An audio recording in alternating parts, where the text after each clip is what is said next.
എമ്പുരാനെ തിരികൊളുത്തിയ ബിനോയ് വിശ്വം ഇപ്പോൾ വീണ്ടും മറ്റൊരു തിരി കൂടി കൊളുത്തിയിരിക്കുകയാണ്. ശ്രീലങ്കയിലൊക്കെ പോയി വന്നതിന് ശേഷം ശ്രീലങ്കക്കാരോട് ഭയങ്കര ഒരു അഭേദ്യമായ ബന്ധവും സ്നേഹവും ഒക്കെ ബിനോയ് ഇപ്പോൾ കാണിച്ചുകൊണ്ടിരിക്കുകയാണ്. വേടന്റെ വിഷയത്തിൽ വേടനോടൊരു വല്ലാത്ത സ്നേഹം ബിനോയ് വീണ്ടും കാണിച്ചിരിക്കുകയാണ്. എമ്പുരാനിൽ പൃഥ്വിരാജിനോടുള്ള സ്നേഹത്തിനേക്കാളും ചിലപ്പോൾ ഇത് ഒരുപടി കൂടി മുന്നേറുന്ന തരത്തിലാണ് ഇപ്പോൾ ഇത്തരത്തിലുള്ള പരാമർശങ്ങളൊക്കെ നടത്തുന്നത്. വേടന്റെ പാട്ടുകളിൽ മർദ്ദിതന്റെ അവകാശബോധം എന്നൊക്കെയാണ് ബിനോയ് വിശ്വം പറയുന്നത്. മർദ്ദിതന്റെ അവകാശബോധം ഒരു പക്ഷേ അതൊക്കെ ശരി തന്നെയായിരിക്കും. പക്ഷേ ഈ പരസ്പരം മതസ്പർദ്ധ വളർത്തുന്ന തരത്തിലും അല്ലെങ്കിൽ ഒട്ടും യോജിക്കാത്ത തരത്തിലുള്ള ചില കാര്യങ്ങളിൽ ബിനോയ് വിശ്വം എടുക്കുന്ന ചില നിലപാടുകൾ, ചില പരാമർശങ്ങൾ സമൂഹത്തിന് ഒരു തെറ്റായ നിർദ്ദേശമാണ് നൽകുന്നത് എന്ന് എനിക്ക് തോന്നിയിട്ടുണ്ട് പലപ്പോഴും. ഇപ്പം എമ്പുരാൻ സിനിമയിൽ ഒരുപക്ഷെ ഈ ആവിഷ്കാര സ്വാതന്ത്ര്യത്തെ പറ്റിയൊക്കെ പറഞ്ഞ് ബിനോയ് വിശ്വം അത് എത്രമാത്രം മതവിഭാഗങ്ങളിൽ അല്ലെങ്കിൽ രാഷ്ട്രീയ മേഖലകളിലൊക്കെ എന്തുമാത്രം ചർച്ചകളും പരസ്പര വിദ്വേഷങ്ങളും വിമർശനങ്ങൾക്കും ഒക്കെ വഴിതെളിച്ചു എന്നുള്ളത് നമ്മൾ ചിന്തിക്കേണ്ടിയിരിക്കുന്നു. ആ ഒരു തിരികൊളുത്തൽ പിന്നീട് വലിയ വിവാദങ്ങളിലേക്കാണ് പോയത്. രാജ്യസഭയിൽ വരെ ആ ഒരു ചർച്ച ചെയ്യേണ്ടതായിട്ട് വന്നു. ഏതായാലും എമ്പുരാന്റെ ഒരു കട്ട് വന്നതോടുകൂടി അത് ഒന്ന് കെട്ടടങ്ങുന്നതിന് തൊട്ട് മുമ്പ് നമുക്കറിയാം, ചലച്ചിത്ര മേഖലയിൽ, മലയാള ചലച്ചിത്ര മേഖലയിൽ നിരവധി പ്രശ്നങ്ങളാണ് ഉടലെടുത്തുകൊണ്ടിരിക്കുന്നത്. ലഹരിയുടെ ഉപയോഗം ഒരു സൈഡിൽ നിൽക്കുന്നു, മറ്റൊരിടത്ത് വിഷയവുമായിട്ട് ലൈംഗിക ആരോപണവുമായിട്ട് നിൽക്കുന്നു. അപ്പോൾ ഇത്തരത്തിൽ മലയാള ചലച്ചിത്ര മേഖലയിൽ ഒരു സംഘടനയും ശുദ്ധീകരിക്കാൻ പറ്റാത്ത തരത്തിൽ, ഒരു നിയന്ത്രണവും ഇല്ലാത്ത തരത്തിൽ പോകുകയാണ്. ഇപ്പോൾ പോലീസ് ഉദ്യോഗസ്ഥർ, അതായത് വനം വകുപ്പ് ഉദ്യോഗസ്ഥർ ഉൾപ്പെടെ വേടന്റെ കാര്യത്തിൽ ചില കേസുകൾ ഉൾക്കൊള്ളിച്ചിരുന്നു. വേടൻ ഇപ്പൊ സിനിമാ മേഖലയിലെ ഇപ്പൊ മഞ്ഞുമൽ ബോയ്സിലൊക്കെ പാടുകയും റാപ്പർ എന്നതിലും അപ്പുറം ഒരു പിന്നണി ഗായകൻ എന്നുള്ള രീതിയിലും അദ്ദേഹം പ്രവർത്തിക്കുന്നുണ്ട്. അപ്പോൾ സ്വാഭാവികമായിട്ടും മലയാള സിനിമയുടെ ഒരു ഭാഗം തന്നെയാണ്, ഒരു കലാകാരനാണ്. റാപ്പ് മ്യൂസിക്കിൽ ഏറ്റവും പ്രശസ്തനായിട്ടുള്ള, കേരളത്തിൽ പ്രശസ്തനായിട്ടുള്ള ഒരു വ്യക്തിയാണ് വേടൻ. വേടൻ ഒരു ശ്രീലങ്കൻ വംശജനാണ്. അപ്പൊ ശ്രീലങ്കയുമായിട്ട് ബിനോയ് വിശ്വത്തിന് ഒരു അഭേദ്യമായ ബന്ധമുണ്ട്. ഈയിടയ്ക്കും ശ്രീലങ്കയിലൊക്കെ പോയി ഈ പറഞ്ഞതുപോലെ CPIയുടെ വലിയ സമ്മേളനത്തിലൊക്കെ പങ്കെടുക്കുകയും കേരളത്തിലെ പ്രതിനിധി എന്നുള്ള രീതിയിൽ പങ്കെടുക്കുകയും തിരിച്ചു വരികയൊക്കെ ചെയ്ത ബിനോയ് വിശ്വത്തിന് വേടനോട് ഒരു വല്ലാത്ത സ്നേഹം ഇപ്പൊ തോന്നിയിരിക്കുകയാണ്. അപ്പം വേടനെ ഈ പറഞ്ഞതുപോലെ ഫോറസ്റ്റ് ഡിപ്പാർട്ട്മെന്റ് ഇത്തരത്തില് പുലിനകം അല്ല പുലിപ്പല്ല് മാലയിൽ കോർത്തിട്ടു എന്നുള്ള രീതിയിലൊക്കെ അറസ്റ്റ് ഉണ്ടായിരുന്നു. അതിനു മുമ്പ് ലഹരി ഉപയോഗിച്ചു, ലഹരി സൂക്ഷിച്ചു എന്നുള്ള തരത്തിലുള്ള അറസ്റ്റ് ഉണ്ടായിരുന്നു. ഇത് രണ്ടും ഇപ്പോൾ നമ്മുടെ സർക്കാരിന്, നമ്മുടെ ഗവൺമെന്റിന് അതൊന്നും കുഴപ്പമില്ല, വേടനെ അത് തിരുത്തിക്കൊള്ളാമെന്നും വലിയ വിഷയമല്ല. അങ്ങനെയാണെങ്കിൽ ഈ പിടിച്ചിട്ടുള്ള എല്ലാവരെയും വിടേണ്ടതില്ലേ? ജയിലിൽ കിടക്കുന്നവരെ വിടേണ്ടതില്ലേ? അപ്പൊ എന്താണ് ഈ ഇരട്ട നീതിയും ട്രിപ്പിൾ നീതിയൊക്കെ വരുന്നത്? ജയിലിൽ എത്രയോ പേരെ ഈ കഞ്ചാവും ഒക്കെ വാങ്ങി വെച്ചിട്ട് എത്രയോ പേര് കേസുകൾ നടത്തുന്നു, അത് വിടേണ്ടതില്ലേ? അത് എടുക്കേണ്ടുന്നതായിട്ടുള്ള കാര്യമുണ്ടോ? ഞാൻ പെട്ടെന്ന് ആലോചിച്ചത് ഇത്തരത്തിലുള്ള ആനക്കൊമ്പും പുലിനഖവും പുലിവേട്ടയൊക്കെ നടത്തിയിരിക്കുന്ന, അല്ലെങ്കിൽ എത്രയോ പേര് ഇപ്പോഴും കേസുകൾ നടത്തുന്നു. അങ്ങനെയാണെങ്കിൽ അവരെ എല്ലാവരെയും വിടേണ്ടുന്നതാണല്ലോ. അവരെ എല്ലാവരെയും ഇത്തരത്തിൽ ഒരു വെള്ള പൂശേണ്ടുന്ന സമയമാണല്ലോ. അപ്പം മോഹൻലാലിന്റെ കാര്യത്തിൽ ആനക്കൊമ്പ് വിഷയം വന്നിട്ടുണ്ട്. ശ്രീനാഥ് ഫാസിയുടെ, ഷൈൻ ടോം ചാക്കോയുടെ കാര്യത്തിൽ ലഹരി പരമായിട്ടുള്ള കാര്യങ്ങൾ വന്നിട്ടുണ്ട്. ഇനി മുകേഷിന്റെ കാര്യത്തിൽ പെൺവിഷയം വന്നിട്ടുണ്ട്, അത് പിന്നെ അവർ ഒതുക്കിയിട്ടുണ്ട്. പിന്നെ മറ്റേ രഞ്ജിത്തിന്റെ കാര്യത്തിൽ പെൺവിഷയം വന്നിട്ടുണ്ട്, ജയസൂര്യയുടെ കാര്യത്തിൽ വന്നിട്ടുണ്ട്. അടുത്തത് പിന്നെന്ത്, വീണ്ടും ഖാലിദ, ആലപ്പുഴ ജിംഖാനയിലെ സംവിധായകന്റെ കാര്യത്തിൽ ലഹരി കടത്തുമായിട്ട് ബന്ധപ്പെട്ടുള്ള കേസുകൾ വന്നിട്ടുണ്ട്. അപ്പൊ ഇതെല്ലാം അവർ വെള്ളപൂശി അതൊക്കെ മാറ്റുക. വേടന്റെ കാര്യത്തിൽ മാത്രം എന്താണ് പാർട്ടിക്ക് ഇത്രത്തോളം താല്പര്യം, ചില വ്യക്തികൾക്ക്, ചില സഖാക്കന്മാർക്ക് എന്താണ് ഇത്ര താല്പര്യം എന്നുള്ള അറിയില്ല. വേടൻ ഈ പറഞ്ഞതുപോലെ വേടന്റെ വരികൾ എല്ലാവർക്കും ഇഷ്ടമാണ്, അല്ലെങ്കിൽ വേടൻ എന്ന കലാകാരനെ ഇഷ്ടമാണ്. ഈ മർദ്ദിതന്റെ അവകാശ ബോധമാണ്. ഇപ്പൊ എവിടെയാണ് മർദ്ദിതനുള്ളത്? കേരളത്തിലെ എവിടെയാണ് മർദ്ദിതനുള്ളത്? അങ്ങനെയൊന്നുമില്ല. അതൊക്കെ പഴയ കാലം. ഇനി പഴയ കാലം ഒന്നുകൂടി ചരിത്രത്തെ ഓർമ്മിപ്പിച്ച് വെറുതെ ഈ വളർന്നു വരുന്ന കുട്ടികളുടെ മനസ്സുകളെ സങ്കോചപ്പെടുത്തുന്ന തരത്തിൽ എന്തിനാണ് അത്തരം പാട്ടുകൾ എഴുതേണ്ട കാര്യം? ഇപ്പൊ മർദ്ദിതനൊന്നുമില്ല. ഇപ്പൊ സവർണനെന്നോ അവർണനെന്നോ അങ്ങനൊന്നുമില്ല.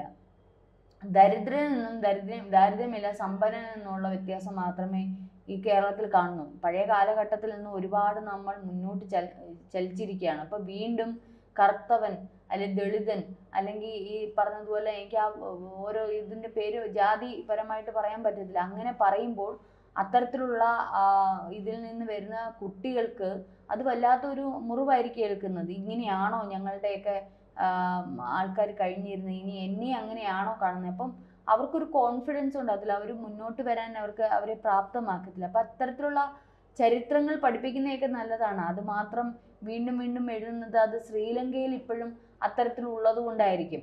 അല്ലെങ്കിൽ ശ്രീലങ്കയിൽ ഈ പറഞ്ഞതുപോലെ വേടൻ അനുഭവിച്ചിട്ടുള്ള ചില തിക്താനുഭവങ്ങൾ കൊണ്ടായിരിക്കും. ആ തിക്താനുഭവങ്ങൾ എഴുതട്ടെ.